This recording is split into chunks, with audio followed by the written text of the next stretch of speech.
अस्सलाम वालेकुम एवरीवन, मैं हूं शेफ़ मारिया और आज मैं आप लोगों के लिए बहुत ही मज़ेदार सी चॉकलेट ब्राउनी आइसक्रीम की रेसिपी लेकर आई हूं, जिसको बनाना बेहद आसान है और ये बहुत ही यमी बनके तैयार होती है। इसके अंदर हम कंडेंस मिल्क का इस्तेमाल नहीं करेंगे और बहुत ही आसान तरीका है इसको बनाने का। आप लोग सॉफ्ट स्कूप आइसक्रीम बाज़ार से ज़्यादा अच्छी घर में बना के तैयार कर सकते हैं और ये बहुत ही यमी बनती है। बच्चों की तो मौजें हो जाएंगी। तो चलिए आइए वीडियो स्टार्ट करते हैं। तो सबसे पहले हम चॉकलेट सॉस बना के तैयार करेंगे जो इसकी बेस होगी।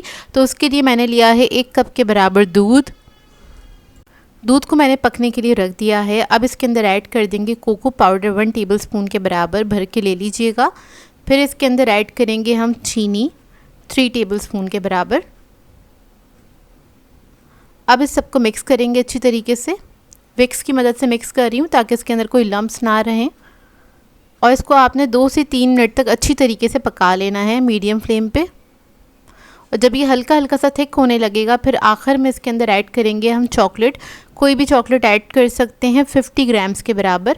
ये चॉकलेट ऐड करेंगे और बस चॉकलेट को मेल्ट करने तक ही कुक करेंगे। उसके बाद फ्लेम ऑफ करके इसको हम साइड पे रखेंगे ठंडा होने तक।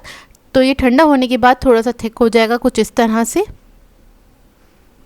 अब यहाँ पर हमें चाहिए होगी ब्राउनी। तो यहाँ पर मैंने 2 पीस लिए थे ब्राउनी के, इजीली मार्केट से मिल जाती है। आप लोग चाहें तो होममेड भी बना सकते हैं, मैंने बनाना बताई हुई है आपको ब्राउनी। इसके आपने क्या करना है, छोटे छोटे से चंक्स कट कर लेने हैं इस तरह से। ये देखिए इस साइज़ के आपने चंक्स इसके कट करने हैं और इसको भी हम साइड पे रखेंगे। अब आइसक्रीम बनाने के लिए हमें चाहिए होगी व्हिपिंग क्रीम 1 कप के बराबर। इसको हमने व्हिप कर लेना है अच्छी तरीके से। आपने हार्ड व्हिप करना है इसको। 4 से 5 मिनट लगेंगे इसको व्हिप होने में।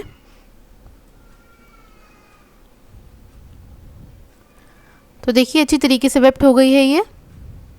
अब इसके अंदर हम ऐड करेंगे चॉकलेट सॉस जो हमने बना के रखा था।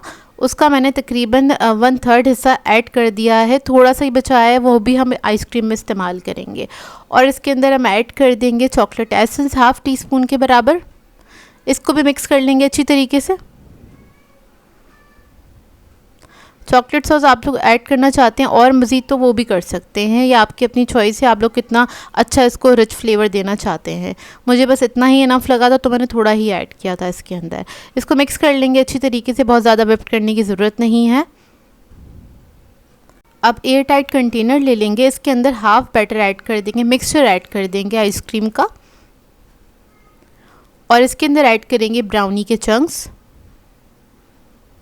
ये देखिए इस तरीके से आपने ऐड कर देने।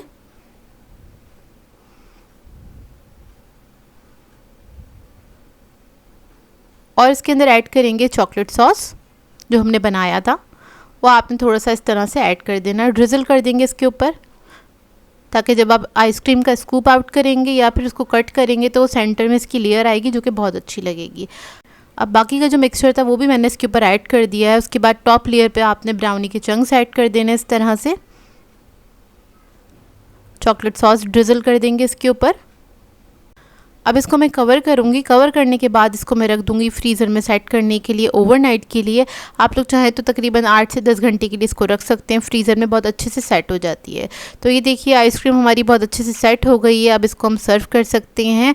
बहुत ही मज़ेदार ये बन के तैयार होती है। आप लोग चाहें तो स्कूप निकाल सकते हैं या फिर इसको निकाल लीजिए किसी प्लेट के अंदर और उसके बाद आप इसके जो है स्लाइसेस कट कर सकते हैं। स्कूप निकालने में मुझे मुश्किल हो रही थी क्योंकि इसके अंदर हमने ब्राउनी ऐड की हुई है, वो भी बहुत अच्छी तरीके से फ्रीज़ हो गई थी, लेकिन फिर भी मैंने इसके स्कूप्स निकाल लिए थे और इसको मैं आपको कट करके भी दिखाऊंगी। तो मेरा मशवरा ये है, इसको आप कट करेंगे तो ज़्यादा अच्छा रहेगा। तो देखिए स्कूप्स भी मैंने इसके निकाल लिए हैं और जो बाकी की आइसक्रीम थी इसको हम कट कर लेंगे इस तरह से। कट करेंगे तो जो बीच में सारी ब्राउनी थी वो दिख रही है, कितनी अच्छी लग रही है ना। और ये बहुत मज़ेदार बनी थी। आप लोग घर पे बनाएंगे तो बाज़ार से लेना भूल जाएंगे, बच्चे बड़े सभी इसको पसंद करेंगे। वैसे भी गर्मियां हैं और छुट्टियां भी चल रही हैं बच्चों की, तो इस मौसम में आप लोग बना सकते हैं आइसक्रीम जो कि बहुत ही अच्छी लगेगी। अगर आप लोगों को ये रेसिपी अच्छी लगी हो तो अपना फ़ीडबैक ज़रूर दीजिएगा मुझे। तो मिलते हैं नेक्स्ट वीडियो में। अल्लाह हाफ़िज़।